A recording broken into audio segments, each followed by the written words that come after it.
That looks marvelous. Did you learn that in the States? Rather.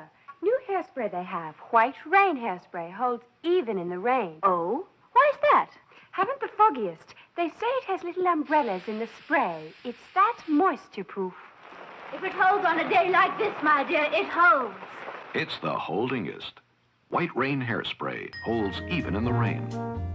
In today's episode of our Hairspray 88 dress tutorial series, Part 3, we're diving into the final chapter of our sewing adventure. But before we delve into the stitches, let's pay homage to the creative brilliance of John Waters. The mastermind filmmaker behind Hairspray and other great films such as Cry Baby. Known for his bold and unconventional storytelling, Waters has carved out a niche in cinema with his distinctive style and irreverent humor. Hairspray stands as a testament to his ability to blend social commentary with entertainment, tackling themes of identity, acceptance, and empowerment in a colorful and captivating way. So as we thread our needles and sew our final seams, let's celebrate the cinematic legacy of John Waters and the lasting impact of Hairspray on popular culture. Get ready to sew some magic together! Ow! Unit 4, neck facing. Step 10, apply interfacing to front facing, pattern piece number 5, and back facing, pattern piece number 6 sections.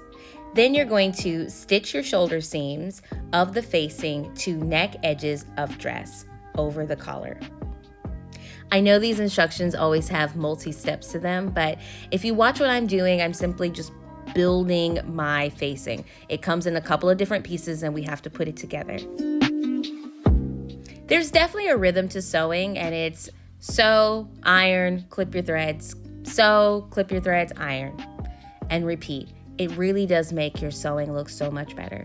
So here I'm just giving it like a once over to see how are we looking. Step 11, with right sides together, pin facing to neck edges of dress over the collar, matching center and shoulder seams. The facing extends 5/8 beyond the back opening.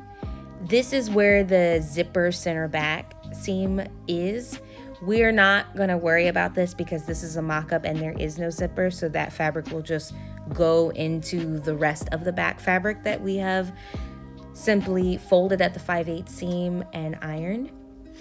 Then you're going to stitch your neck edges together, trim the excess seam down by about half, and then clip any of the curved seams as need be. I don't think I needed to, but sometimes you need to. This will help with making all of your curves fit because we have concave and convex curves as it's going around the neck. We also, as we talked in class, and I believe I said in other videos, we are moving from pieces that are cut on the bias to the straight of grain.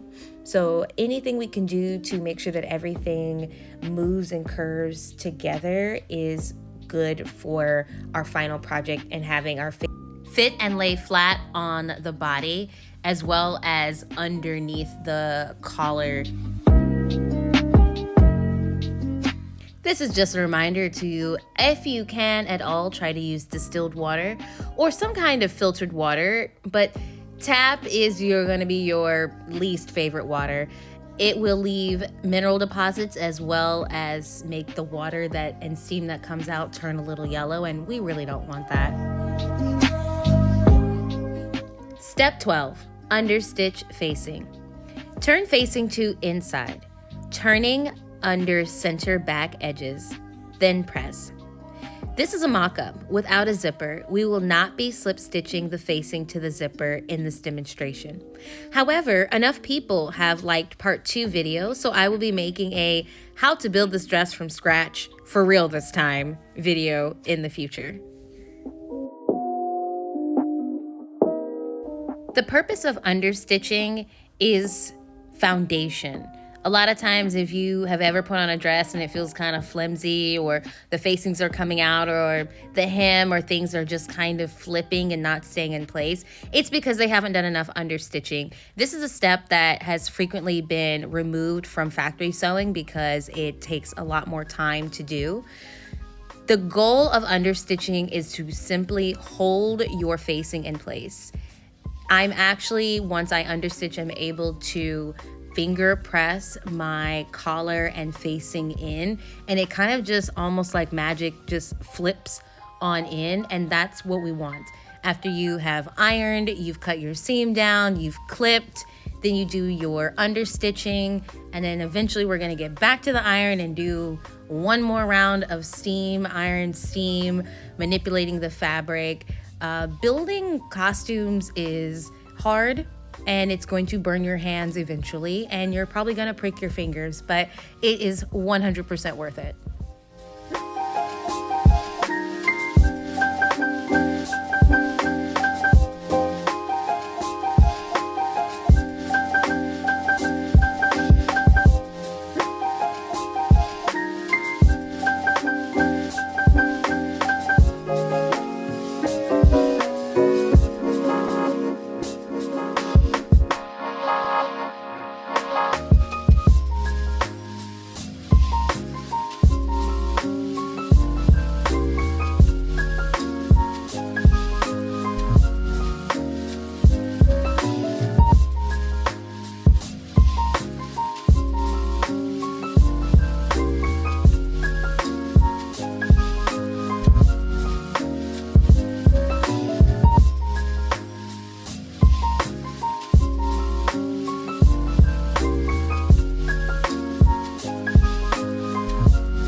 Here's another reminder to simply just look over your work. Check the steps. I look over the guide sheet again and just kind of think about the process and to make sure that I haven't forgot anything. Sewing takes a lot of brain power. So for me, I have to do it slowly, methodically, and kind of keep checking, measuring as you go. This really is a marathon, not a sprint. Unit 5, sleeves. Step 13, ease the top of the sleeve. How do we ease? We are going to use a base stitch or a large running stitch. Some machines have a large basting stitch already. Unfortunately, my little vintage Kidmore does not have a big enough stitch, so I am going to use some pink thread simply for demonstration purposes only, although there is something in costuming that says, if you baste in green, it will never be seen. If you baste in black, it will come right back. Meaning, if you are making something for a production, maybe like Hairspray the musical, and you base something in green, it will never be seen. It will be the item that gets cut. And if you baste in black, it will be the item that you have to keep repairing over and over and over again. So just to be safe, I use warm colors when basting. So here's me attempting to see if maybe this old Kenmore can do a couple of basting stitches. I have it all the way up, and let's just see how it goes. Because I wanted to show this is the method that you would use. You would run 2 rows of thread because it makes your stitches just so much more even. And remember, we're only basting from dot to dot, whether you're using a hand needle or a machine needle. You see how the gathers are very, very even and pretty? This is what I like about the machine, is that it does give you consistent, even gathers. And I'm surprised that it did work, but if this was any bigger, any heavier fabric and not just plain flat weave muslin, this would not have worked. So now that we've eased the top of our sleeve, we can go ahead and sew the sleeve underarm seam. This is a very simple right sides together, but again, we are going to find those that's what I call them, crosshairs or the crossroads, as well as our straight seam, get our threads in order, backstitch, go on down the road, backstitch again, make sure everything is even, and as always, clip our threads. And you know we're gonna go back to the iron, give a little refill on my distilled water that is being held in a old Gatorade container because we like to recycle around here. And we're gonna open that little baby seam up and give it a good old steam.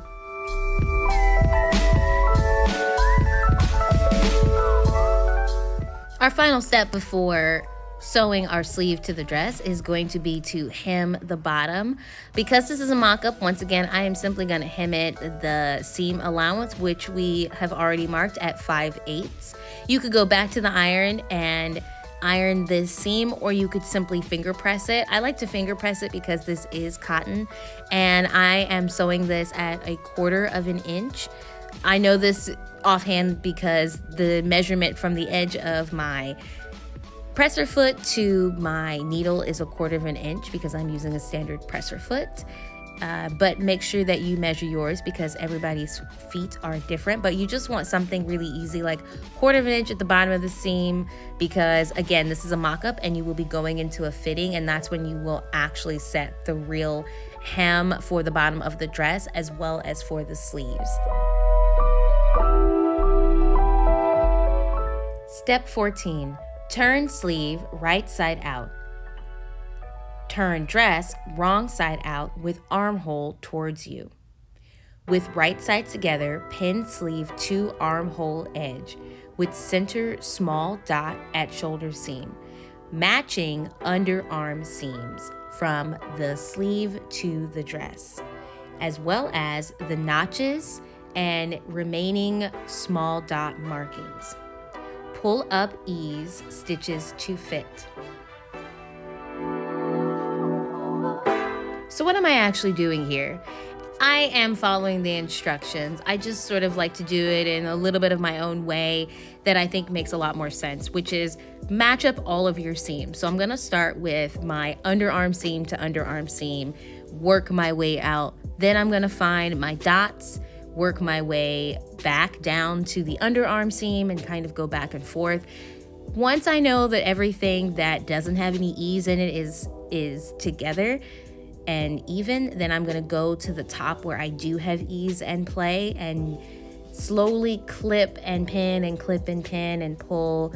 This is a slow process. This is probably one of the slowest process because again, we're making very large concave and convex curves fit into each other. Not impossible, it's just a slow process. I just think that the instructions sound backwards or confusing, and all we're saying is that we just want you to match up the things that we know to be true, like the underarm seam and the dots, and then you get to figure out all the mutable stuff in between, like the top of the sleeve with the ease. That is all.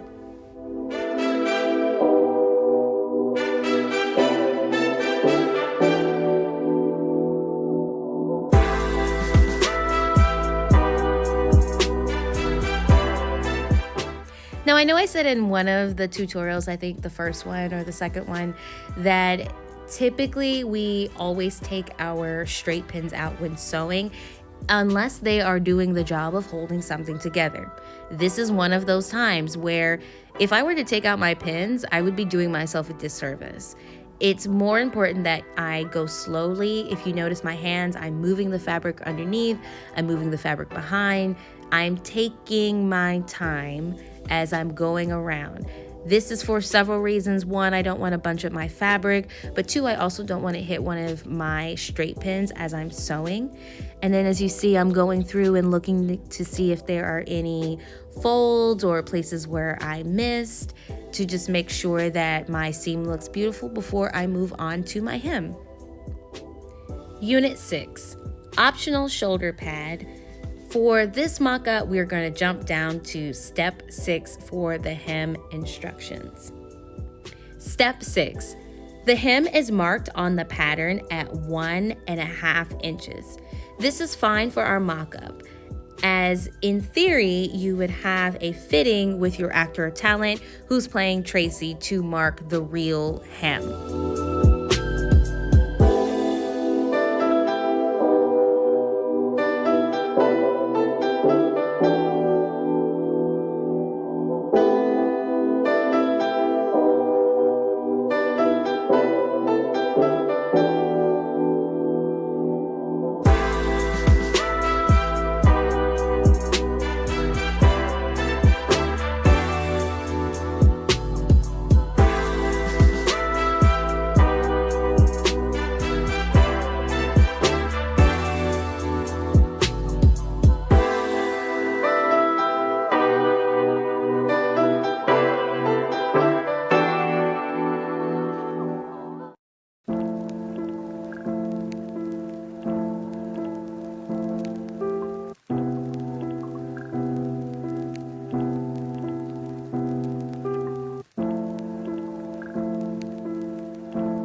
decided to go ahead and just iron this hem because it just makes sewing it so much easier, and it's a little bit curved. So I thought that if I gave it some steam, I could once again manipulate the fabric, pulling it a little bit. See how there's some bubbles in between?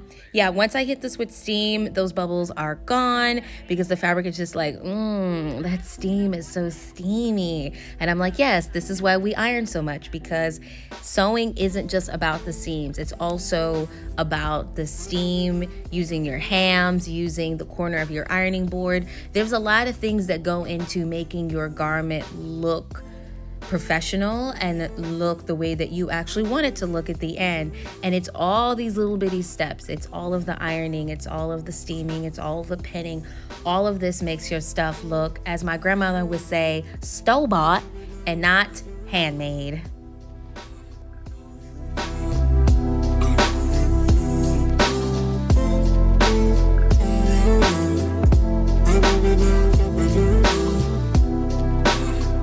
Again, dropping our needle down at 1/4 of an inch. Like I said earlier, with this foot, I know that from the edge of the foot to where my needle goes down is 1/4 of an inch.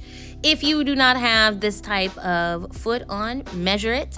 And most machines, most modern machines also have markings on the actual throat plate.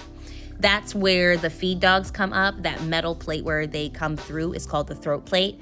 And it has measurements and markings on it for you. Sometimes you can use them, sometimes you can't. But just in case you're wondering, like, what are these little numbers for on my sewing machine? They're just guides and measurements in case you are doing various hems.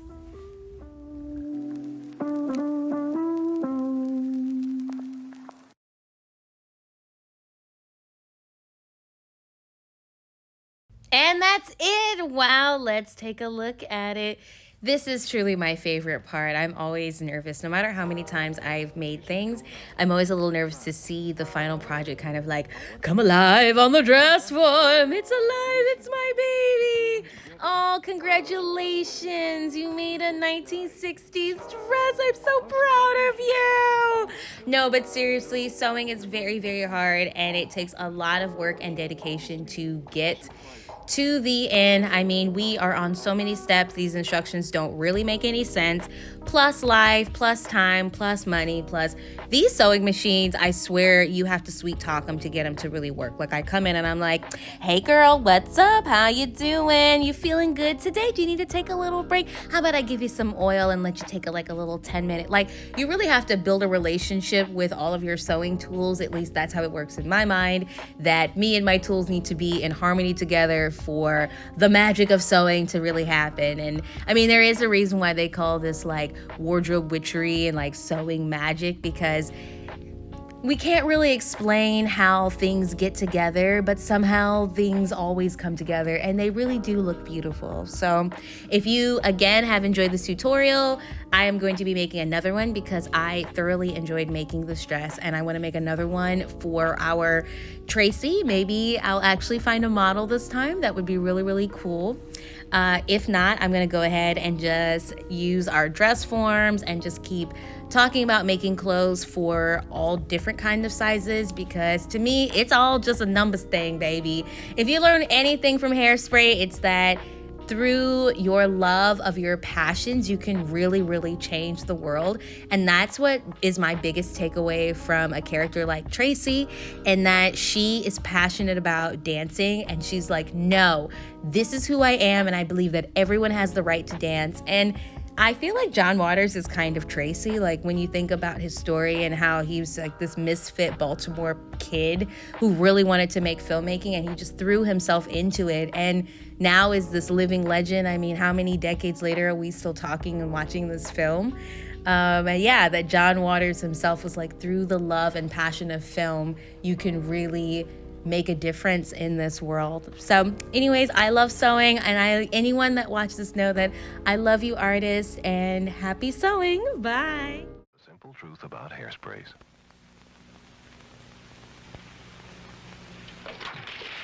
No hairspray at any price can stand up to that. But if you want a hairspray that will hold this, hold it beautifully in any weather, no hairspray holds better than Aquanet. You can pay 2 or 3 times the price of Aquanet, but you can't buy a better holding hairspray. That's the simple truth that has made Aquanet the world's largest selling hairspray.